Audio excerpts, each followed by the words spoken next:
오늘 우리에게 주시는 하나님의 말씀은 창세기 4장 1절에서 8절의 말씀입니다. 오늘 거룩하신 하나님의 말씀 함께 일어서셔서 거룩한 말씀 봉독하겠습니다. 아담이 그의 아내 하와와 동침하매 하와가 임신하여 가인을 낳고 이르되 내가 여호와로 말미암아 득남하였다 하니라. 그가 또 가인의 아우 아벨을 낳았는데 아벨은 양치는 자였고 가인은 농사하는 자였더라. 세월이 지난 후에 가인은 땅의 소산으로 제물을 삼아 여호와께 드렸고 아벨은 자기도 양의 첫 새끼와 그 기름으로 드렸더니 여호와께서 아벨과 그의 제물은 받으셨으나 가인과 그의 제물은 받지 아니하신지라. 가인이 몹시 분하여 안색이 변하니 여호와께서 가인에게 이르시되 내가 분하여 함은 어찌 됨이며 안색이 변함은 어찌 됨이냐. 내가 선을 행하면 어찌 낯을 들지 못하겠느냐. 선을 행하지 아니하면 죄가 문에 엎드려 있느니라. 죄가 너를 원하나 너는 죄를 다스릴지니라. 가인이 그의 아우 아벨에게 말하고 그들이 들에 있을 때에 가인이 그의 아우 아벨을 쳐 죽이니라. 아멘. 믿음과 순종의 삶이 예배의 핵심입니다 라는 제목으로 하나님의 말씀을 함께 나누겠습니다. 경남 지역에서 열렸던 108회 전국 체육대회가 7일간의 일정을 마치고 지난주 목요일에 폐막을 하게 되었습니다. 아는 목사님의 자녀가 야구에 출전하게 되어서 꼭 기도해 달라는 부탁을 받고 기도했지만 아쉽게도 16강에서 탈락하고 말았습니다. 결국 메달을 따는데 실패한 그 아이의 모습이 선해서 한여름에 얼마나 뼈아랫에서 열심히 훈련하고 준비를 했겠습니까? 안타까운 마음에 작은 선물을 보내서 격려하고 위로했습니다. 그렇습니다. 우리가 수고하고 애쓴 만큼 좋은 결과가 나오지 못하면 참 많이들 실망하게 되죠. 어떤 이는 자신에 대해서 분노하기도 하고 어떤 이는 그 결과에 대한 책임을 다른 사람에게 돌리기도 합니다. 하지만 분명한 사실은 그 실패에 대한 책임은 분명히 자기에게 있다라는 것이죠. 오늘 본문에 나오는 가인처럼 말입니다. 오늘 본문을 살펴보면 하나님으로부터 에덴 동산에서 추방된 아담과 하와는 가인과 아벨을 낳고 살았습니다. 가인은 농사를 지었고 아벨은 양을 치는 일을 하게 되었는데요. 어느 정도 시간이 지난 후에 가인은 수고한 땅의 소산물을 가지고 아벨은 그가 기르던 양의 첫 새끼와 그 기름으로 하나님께 가지고 나아갔습니다. 하지만 놀랍게도 하나님은 아벨과 그의 제물은 받으셨지만 가인의 제사는 거절하셨다라는 겁니다. 결국 가인은 하나님이 아벨의 제사만을 받고 자신의 제사를 받지 않은 것에 크게 분노하여 그의 동생을 돌로 쳐 죽이는 그러한 죄를 범하게 되었습니다. 이 일로 하나님은 가인에게 형벌을 내리셔서 그가 살고 있던 땅에서 떠나서 그는 유리하는 자로 방황하는 자로 살게 될 것이다 라고 말씀하셨습니다. 그렇습니다. 가인의 제사와 그의 제물은 실패작으로 끝나고 말았고 그의 삶도 실패의 인생으로 끝나고 말았던 것입니다. 하나님의 은혜와 인도를 받지 않는 실패작이 되고 말았던 것이죠. 한마디로 말하면 제사의 실패가 인생의 실패, 다시 말해서 예배의 실패가 인생의 실패작으로 끝나고 말았다라는 말입니다. 그런데 오늘 본문을 자세히 살펴보면 한 가지 의문이 되는 것이 있습니다. 왜 하나님께서는 가인의 제사를 안 받으셨을까? 아벨의 제사는 받으시고 가인의 제사를 안 받으신 이유가 무엇일까? 그런데 성경 본문에 어느 곳을 찾아봐도 가인이 드리는 제물과 제사를 안 받으신 이유에 대해서는 기록이 되지 않고 있다는 것이죠. 혹 어떤 이들은 가인은 곡물로 제사를 드렸고 아벨은 동물의 희생제사로 드렸기 때문에 피가 있는 제사가 드렸기 때문에 하나님이 받으셨다라고 얘기하기도 하지만 사실 가인과 아벨의 제사는 히브리어로 히브리 단어로 보면은 이 제물에 관해서 민하라고 기록이 되어 있는데 이것은 보통 제물에 관한 의미로 사용이 되었고 나중에는 곡식으로 드리는 소제를 드릴 때 이 미나라는 단어를 기록했다는 겁니다. 그러니까 고기로 드렸든 곡식으로 드렸든 똑같은 제물이었는데 하나님께서는 아벨의 제물과 제사를 받으셨다라는 말입니다. 중요한 사실은 아벨이 가인보다 더 나은 제사를 드렸고 또 그의 제물과 제사가 하나님이 받으시기에 성공적인 제사였다라는 사실입니다. 우리 그 이유에 대해서 히브리 기자가 이렇게 우리에게 설명을 해주고 있습니다. 우리말 성경으로 히브리서 11장 4절의 말씀입니다. 믿음으로 아벨은 가인보다 더 나은 제사를 하나님께 드렸고 이로써 그는 의롭다 인정을 받았습니다. 하나님께서 그의 제물에 대해 인정해 주셨습니다. 그는 죽었지만 믿음으로 여전히 말하고 있습니다. 믿음으로 아벨은 가인보다 더 나은 제사를 드렸다라는 말은 아벨의 제사가 하나님을 향한 신실한 믿음으로 드리는 제사였고 그것을 하나님께서는 인정해 주었다라는 것입니다. 다시 말해서 믿음으로 드렸냐 믿음으로 드리지 않았냐가 하나님이 받으신 제사의 관건이었다라는 거죠. 그렇습니다. 만약에 가인이 믿음이 있었다고 한다면 하나님이 가인의 제사를 거부했을 때 그는 자기가 어디에서 잘못됐고 왜 하나님이 안 받으셨을까라는 것을 돌아보고 회개하는 삶을 살아야 참된 믿음을 가진 온전한 예배자의 모습이었을 것입니다. 그런데 가인은 분노를 참지 못한 채 아무런 잘못이 없는 동생에게 그 원인을 따졌고 결국 자신의 분노를 그 동생에게 나타내고 말았다는 거죠. 애시당초 하나님이 받으시고자 하는 제사는 제단에 드려지는 제물 자체가 아니라 산 마음으로 드리는 산 제물로 드리는 그 제사를 하나님이 원하셨다라는 내용이죠. 사랑하는 성도 여러분, 오늘 가인과 아벨의 제사를 통해서 하나님이 저와 여러분에게 바라는 제사, 저와 여러분에게 원하는 예배, 저와 여러분이 어떤 예배자의 삶을 살기를 원하는지를 분명히 가르쳐주고 있다는 사실입니다. 그것이 무엇입니까? 그것은 매일 모든 삶이 하나님의 원하시고 기뻐하는 예배자의 삶이 되어야 한다는 것입니다. 로마서 12장 1절에 가르쳐주고 있는 하나님의 말씀을 보십시오. 그러므로 형제들이여 내가 하나님의 자비하심으로 여러분에게 권합니다. 여러분의 몸을 하나님께서 기뻐하시는 거룩한 산 제물로 드리십시오. 이것이 여러분이 드릴 영적 예배입니다.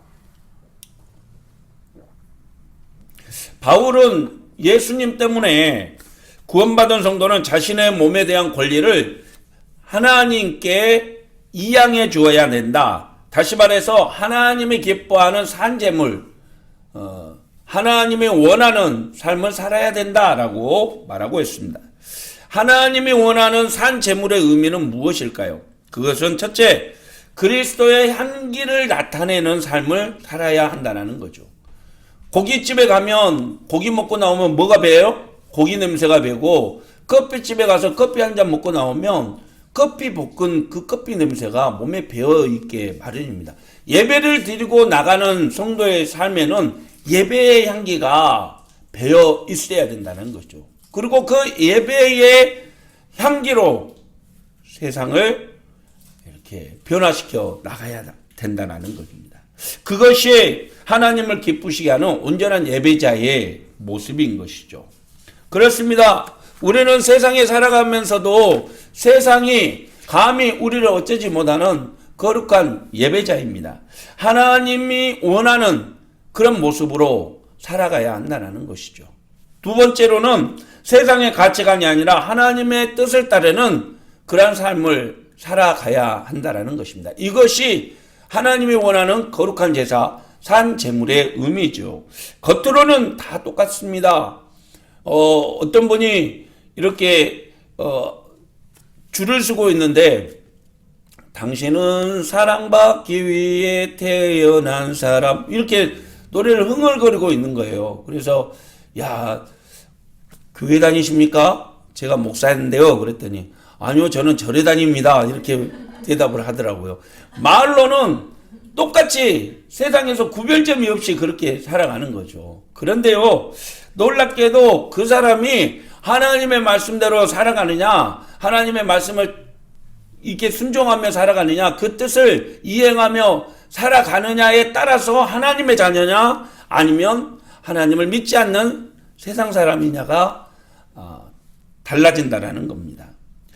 사랑하는 성도 여러분, 하나님은 우리가 원하는 그런 예배를 드리기 위해서 우리와 날마다 함께하기를 원하십니다. 우리가 드려지는 예배뿐만 아니라 하나님은 우리의 삶을 통해서 영광 받으시기를 원한다라는 사실입니다.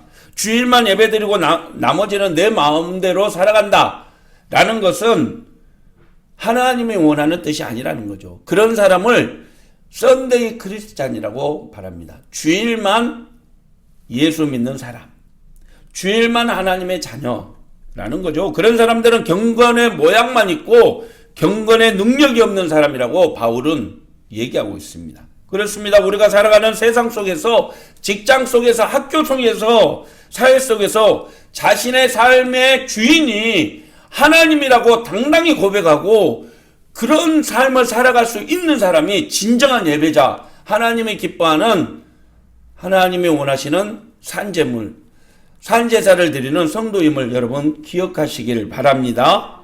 가인의 제사가 실패한 가장 큰 이유가 바로 이것이죠. 삶 속에서 하나님을 인식하고 살지 못했다는 것입니다. 자신이 하나님이 다스리는 하나님의 백성임을 인지하지 못했다는 거죠. 오늘 본문의 말씀을 보면 그 내용이 나타나 있습니다. 우리 5절 7절의 말씀입니다. 가인과 그의 제물은 받지 아니하신지라 가인이 몹시 분하여 안색이 변하니 여호와께서 가인에게 이르시되 내가 분하여 함은 어찌 됨이냐며 안색이 변함은 어찌 됨이냐 내가 선을 행하면 어찌 낯을 들지 못하겠느냐 선을 행하지 아니하면 죄가 문에 엎드려 있느니라 죄가 너를 원하나 너는 죄를 다스릴지니라. 내가 선을 행하면 이라는 말은 내가 옳으면 내가 평소대로 옳은 행동을 했다면 이라는 말입니다. 내가 평소에 제대로 살았으면 내가 평소에 옳게 살았으면 이라는 뜻이죠. 평소에는 믿음대로 살지 않으면서 제사 드릴 때만 거룩한 척 모양 좋게 제사를 드린다고 하나님이 그것을 다 받으신다는 것은 아니라는 말입니다. 평소에도 낯을 들지 못할 정도로 하나님을 기쁘시게 하지 못한 삶을 살았다면 당연히 하나님은 그의 제물도 그의 제사도 받지 않는 것이 맞다라는 말이죠. 사랑하는 성도 여러분, 매일 엉망으로 살면서 주일에 예배할 때만 거룩한 예배자로 선다라고 한다면 하나님이 모르실 것 같습니까? 다 알죠. 우리의 예배는 1시간 드리는 한 번의 예배로 끝나지 않습니다. 하나님이 우리의 모든 삶을 통해서 예배자의 삶을 원하고 계신다는 겁니다. 그것들을 통해서 하나님이 우리에게 은혜 베푸시는 것이죠. 이 시간에 하나님 하늘로부터 신령한 은혜가 마구 쏟아져서 그걸 받고 나가면 얼마나 세상 사람들이 부러워하겠습니까? 그런데 중요한 것은요, 하나님이 우리가 드리는 예배를 받으시고 우리가 세상 속에 나가서 할 때 그 은혜를 부어주신다는 사실입니다. 많은 성도들이 착각하는 것이 예배 때만 경건한 모습으로 살면 하나님의 은혜 부어주실 거라고 착각한다는 거죠. 그래서 많은 한국교회가 형식적인 예배, 화려한 퍼포먼스가 강하게 나타나지만 진실된 삶을 사는 성도들이 줄어들고 있다라고 말하고 있습니다. 중요한 것은 예배가 아니라 매일 매 순간 하나님을 따르고 하나님 앞에 진실된 예배를 드리는 성도의 마음인 것이죠. 그것이 참된 예배자고 하나님이 기뻐하는 성도의 삶인 줄 여러분 믿으시길 바랍니다. 예배가 홍수의 시대다, 말씀이 홍수의 시대다라고 많은 사람들이 얘기합니다. TV만 틀어도 예배의 실황이 중계가 되고요, 라디오만 틀어도 설교 말씀이 나와요. 그러니까 어디에서 어느 순간에 자기가 듣고 싶은 말씀을 보게 되고 듣게 되는 것이죠. 그게 자기의 예배다고 생각을 하게 됩니다. 그런데 중요한 것은 하나님이 원하는 예배는요, 자기 마음에 흡족한 예배가 아니라 하나님이 받으시는 예배여야 된다는 거죠. 하나님이 찾으셔야 할 만큼 중심의 예배를 드리는 사람이 드물다. 이것이 예수님이 평가하는 예배의 참 모습이라는 거죠. 우리 예수님의 말씀 요한복음 4장 23절의 말씀 같이 한번 보겠습니다. 아버지께 참되게 예배하는 자들은 영과 진리로 예배할 때가 오나니 곧 이때라. 아버지께서는 자기에게 이렇게 예배하는 자들을 찾으시느니라. 하나님은 영이시니 예배하는 자가 영과 진리로 예배할지니라. 참된 예배가 무엇이냐? 하나님이 받으시는 예배가 무엇이냐라고 정의를 요구할 때 한마디로 말하면 우리의 예배의 대상이신 하나님께 중보자 되신 예수 그리스도를 통해서 도우시는 성령님을 의지해서 드리는 예배이다 라고 말할 수 있는 것이죠. 다시 말해서 하나님의 구속의 은혜와 감격이 느껴지는 예배, 예배의 구원의 은혜가 살아있는 예배, 복음의 능력이 살아있는 예배가 참된 예배이다 라고 말할 수 있는 것이죠. 이것을 한마디로 표현하면 참 믿음으로 드리는 예배입니다. 아벨의 제사. 코로나로 인해서 참 우리의 일상이 많이 힘들고 어려워졌는데 또 예배도 마음껏 드리지 못하는 시간들도 있었는데 이제 코로나로 인해 일상이 많이 회복되고 자연스럽게 예배하는 시간들이 왔습니다. 그런데 한국교회에 놀랍게도 5분의 1 정도가 교인들이 교회를 출석하지 않고 있다는 겁니다. 자기가 원하는 자리에서 자기가 바라는 예배를 드리는 것이 이제 습관화되고 말았다는 거죠. 여러분, 우리가 하나님 앞에 진실된 예배자로 서기 위해서 가장 필요한 것이 무엇입니까? 그것은 예배에 대한 진지함의 회복입니다. 예배에 대한 진지함의 회복. 이것이 하나님께서 오늘 우리와 저와 여러분에게 원하는 그런 믿음의 삶인 줄 여러분 믿으시길 바랍니다. 예배를 드리는 것으로 자기를 향한 하나님의 사랑을 퉁치고 또 교회에 나오는 것에 의미를 두고 아무렇게나 예배 드리고 예배 시간에 집중도 못하고 또 예배가 끝나갈 쯤 돼서 예배에 참석하기도 하고 예배 때 이 생각, 저 생각, 그 생각 모든 생각하다가 예배가 마쳐지는 것. 그래 놓고 우리는 교회를 나갈 때 나 오늘 예배 성공했어. 내가 드리는 예배 하나님이 받으셨어 라고 스스로 만족하고 돌아가게 되죠. 그런 성도들이 얼마나 많은지 모릅니다. 그 중에 하나가 제일 수도 있고요. 사랑하는 성도 여러분, 오늘 우리가 드리는 예배가 마치 처음으로 하나님께 드리는 예배인 것처럼 또 우리가 드리는 예배가 마치 우리 생의 마지막으로 드리는 참된 예배, 하나님을 향한 신실한 예배인 것으로 드려지는 저와 여러분이 되시기를 바랍니다. 하나님이 기뻐하시는 예배, 그것은 구원의 감격으로 드리는 예배입니다. 저와 여러분의 예배가 그리스도를 통한 성령의 능력으로 드려지는 오직 하나님께 집중하고 하나님께 영광이 되는 그러한 기쁨의 예배 되기를 주님의 이름으로 축원합니다. 말씀을 마치죠. 일전에 시골에서 목회하시던 목사님으로부터 듣던 간증 내용입니다. 그 마을에 이렇게 농촌에서 일하시는 분들을 찾아다니면서 막 전도를 하고 그러는데 20년 동안 그 할머니는 늘 어디에 있든지 무엇을 하고 있든지 교회를 가자고 말을 하면 첫 마디가 안 가라고 합니다. 안 가. 그래서 그 할머니의 별명이 안가 할머니래요. 안 가. 할머니 교회 가요. 안 가. 다음 주가 크리스마스인데 교회 한번 가시죠. 안 가.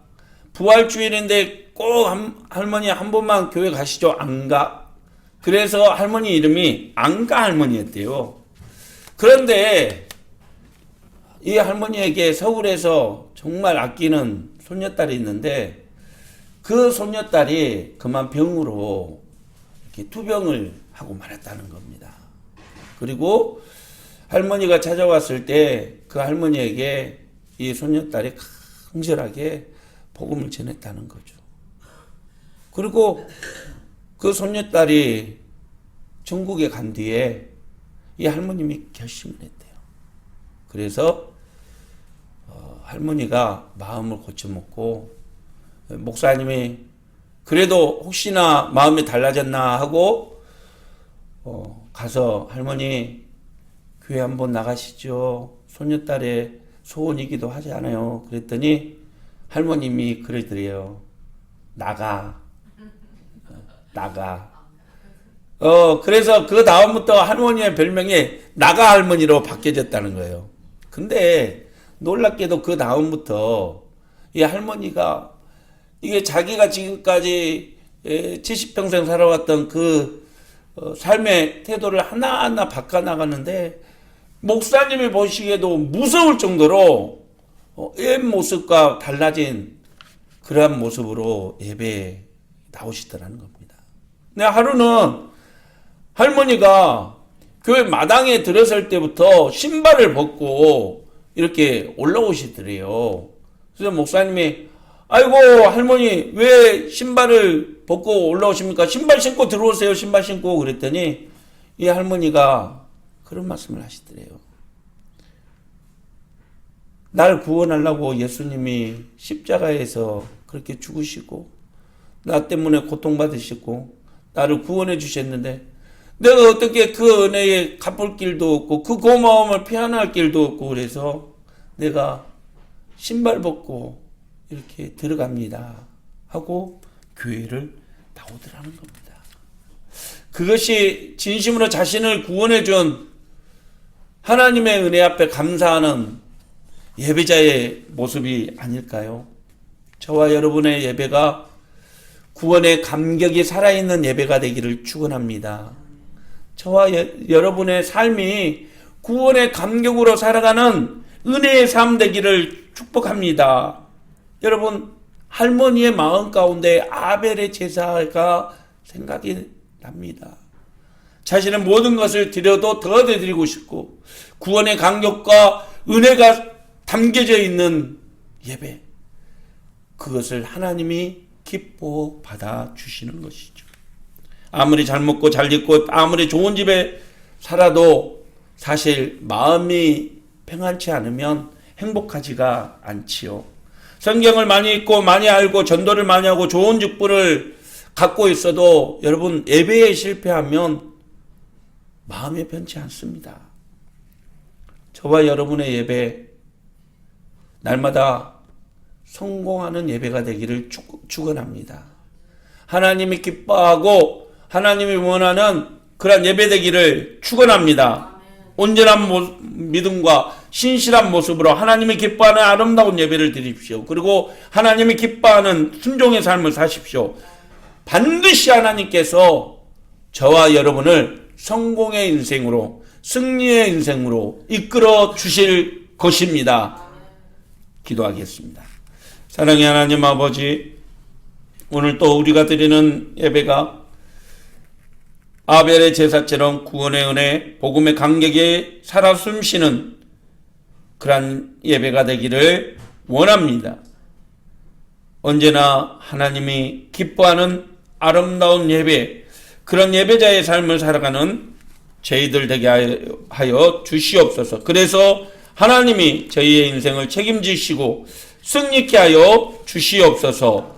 예수님의 이름으로 기도하옵나이다. 아멘. 사랑하는 성도 여러분, 오늘 또 하나님은 우리에게 말씀하십니다. 예배의 승리가 곧 인생의 승리다라고 말입니다. 오늘 또 세상에 헛된 것에 마음을 두지 마시고 오직 전심으로 하나님만을 바라고 예수 그리스도의 구속의 은혜 안에서 기쁨과 감격이 있는 예배로 하나님께 영광을 올려드리는 그런 삶을 살아가는 저와 여러분이 되시기를 바랍니다. 기도하겠습니다. 이제는 교회의 머리가 되시며 길과 진리와 생명이 되신 우리 구주 예수 그리스도의 구속의 은총과 하나님 아버지의 무한하신 사랑하심과 성령의 감화 감동 역사하심이 오직 하나님의 은혜 가운데 살기를 소망하며 온전한 예배자의 삶으로 하나님께 영광 돌리기를 원하는 사랑하는 교우들 머리 위에와 가정과 하는 모든 일 가운데 교회와 나라와 민족 위에 세계 열방 위에 영원히 함께 하시기를 축원하옵나이다. 아멘.